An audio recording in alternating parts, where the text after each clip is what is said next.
ఇప్పుడు మనం 8వ కీర్తనలోకి వచ్చాము. ఇది మెస్సియా కీర్తన. యేసుక్రీస్తు యొక్క మానవత్వము, మానవుడై ఆయన సాధించిన విజయము ఈ కీర్తనలో గానం చేయబడిన అంశాలు. 3 సార్లు ఈ కీర్తన కొత్త నిబంధనలో పేర్కొనబడింది. యేసు ప్రభువు యెరూషలేములోకి విజయప్రవేశం చేసే సందర్భంలో ఆయనే స్వయంగా ఈ కీర్తనలో నుండి ఉదహరించాడు. దేవాలయంలో పిల్లలు హోసన్నా నినాదాలు చేయసాగారు. అప్పుడు ప్రధాన యాజకులు, శాస్త్రులు అన్నారు, వీరు చెప్తున్నది వింటున్నావా? అప్పుడు యేసు ప్రభు అన్నాడు, మీరు ఎన్నడూ చదవలేదా? బాలుర యొక్క, చంటి పిల్లల యొక్క నోట స్తోత్రము సిద్ధింపచేశావు అని రాసి ఉంది కదా. మత్తయి శుభవార్త 21వ అధ్యాయం 17వ వచనం. చూచారా శ్రోతలు? ఈ మాట 8వ కీర్తనలోని వచనమే. ప్రధాన యాజకులు, శాస్త్రులు లేఖనాలను జాగ్రత్తగా చదివినట్లు కనపడదు. 1 కొరింథీ 15వ అధ్యాయం 27వ వచనంలో కూడా అపొస్తలుడైన పౌలు 8వ కీర్తనలో నుండి ఉదహరించాడు. దేవుడు సమస్తమును క్రీస్తు పాదముల కింద లోబరచి ఉంచాడు. ఇది ఇంకా నెరవేరవలసి ఉంది. హెబ్రీ పత్రిక 2వ అధ్యాయం 5 నుండి 8వ వచనం వరకు ఈ సత్యం వివరించబడింది. ప్రస్తుతమందు మనము సమస్తమును ఆయనకు లోబరచబడడం ఇంకా చూడలేదు, అనగా చూడబోతాము అని భావం. హెబ్రీ పత్రిక 2వ అధ్యాయం 9వ వచనం, దేవుని కృప వలన ఆయన ప్రతి మనుష్యుని కొరకు మరణము అనుభవించున్నట్లు దూతల కంటే కొంచెము తక్కువ వాడుగా చేయబడిన యేసు మరణము నొందినందున మహిమా ప్రభావములతో కిరీటము ధరించిన వానిగా ఆయనను చూస్తున్నాము. 8వ కీర్తన యేసు ప్రభువును గురించిన మెస్సియా గీతం, ప్రవచన గీతం. 1వ వచనం, యెహోవా మా ప్రభు, ఆకాశములలో నీ మహిమను కనపరిచేవాడా, భూమియందంతటా నీ నామము ఎంత ప్రభావము గలది. శత్రువులను పగ తీర్చుకునే వారిని మాన్పివేయడానికి నీ విరోధులను బట్టి బాలుర యొక్క, చంటి పిల్లల యొక్క స్తుతుల మూలమున నీవు ఒక దుర్గమును స్థాపించి ఉన్నావు. యేసు ప్రభువు రాకడను ఉద్దేశించి పలుకబడిన ప్రవచనమిది. శ్రోతలు, ఈ కీర్తన ప్రధాన గాయకునికి రాయబడింది. గిత్తీతు రాగం. 81వ కీర్తన కూడా గిత్తీతు రాగమే. అలాగే 84వ కీర్తన కూడా గిత్తీతు రాగమే. గిత్తీతు అంటే వీణానాదం. గాతు ప్రాంతీయులకు ఈ రాగం చిరపరిచితం. మీకు జ్ఞాపకముందా? దావీదు సౌలు వద్ద నుండి పారిపోయి గాతులో తలదాచుకోవలసి వచ్చింది.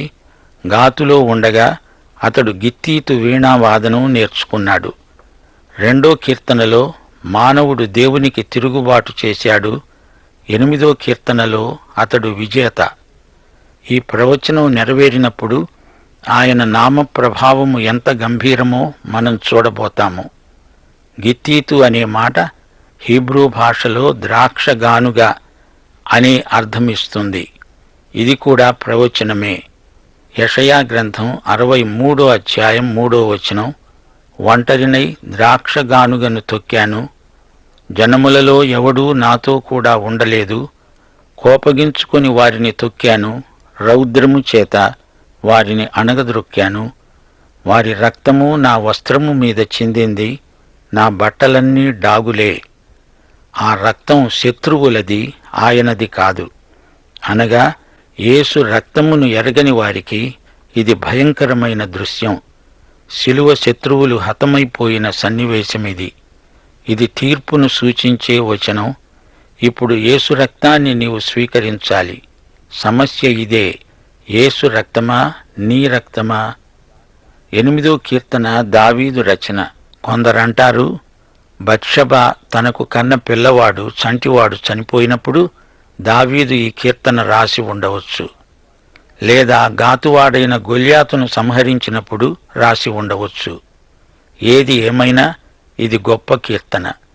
ఈ కీర్తనకు నక్షత్రాలు, చంటి పిల్లలు అనే శీర్షిక బాగుంటుంది అనిపిస్తుంది. దీనికి జంట కీర్తన మరొకటి ఉంది. అది 19వ కీర్తన. ఈ రెండు ప్రకృతి శోభను వర్ణిస్తాయి. 8వ కీర్తనలో సూర్యుడు లేడు, నక్షత్రాలున్నాయి, చంద్రుడున్నాడు. చూడండి, వినండి. నీ చేతి పని అయిన ఆకాశమును, నీవు కలుగజేసిన చంద్ర నక్షత్రములను నేను చూడగా, నీవు మనుష్యుణ్ణి జ్ఞాపకం చేసుకోవడానికి అతడు ఏపాటివాడు?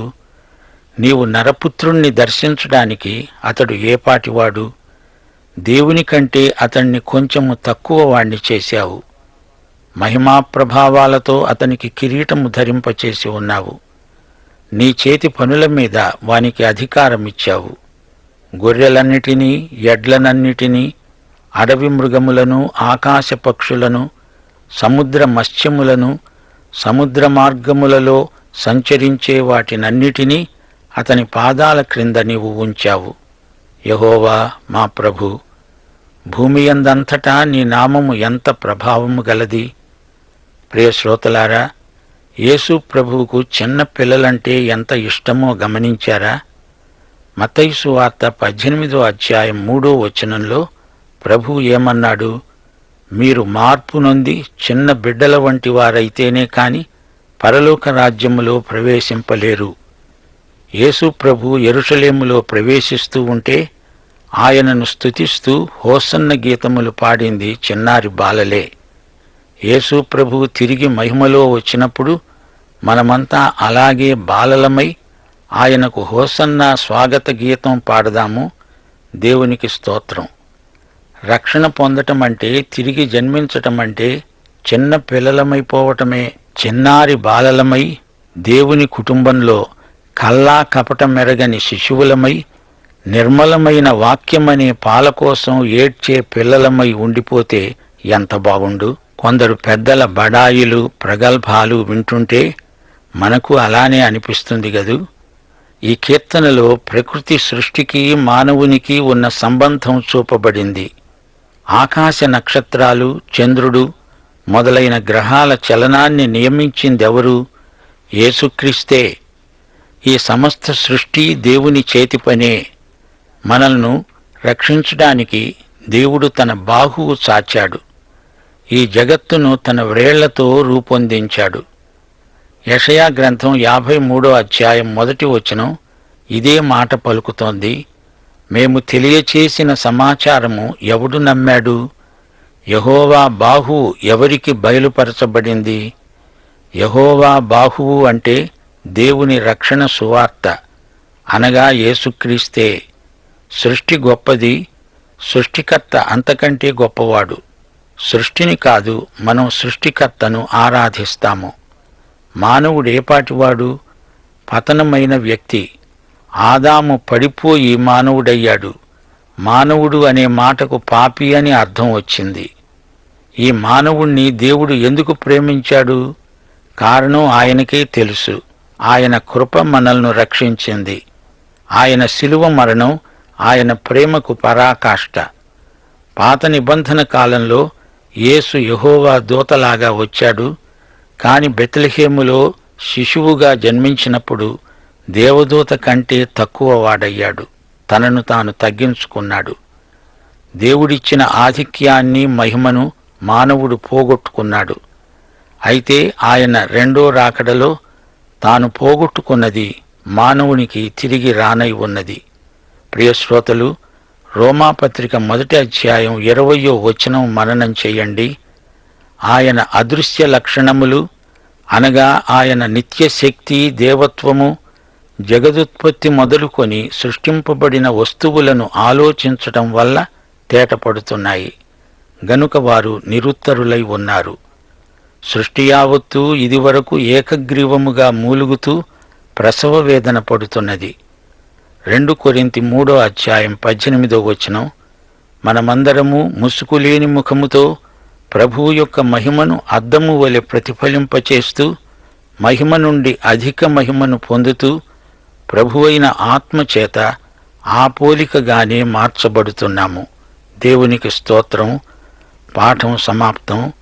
ప్రభువైన యేసుక్రీస్తు వారి దివ్య కృప, తండ్రి అయిన దేవుని పరమ ప్రేమ, పరిశుద్ధాత్మ యొక్క అన్యోన్య సహవాసము మనకందరికీ తోడై ఉండునుగాక.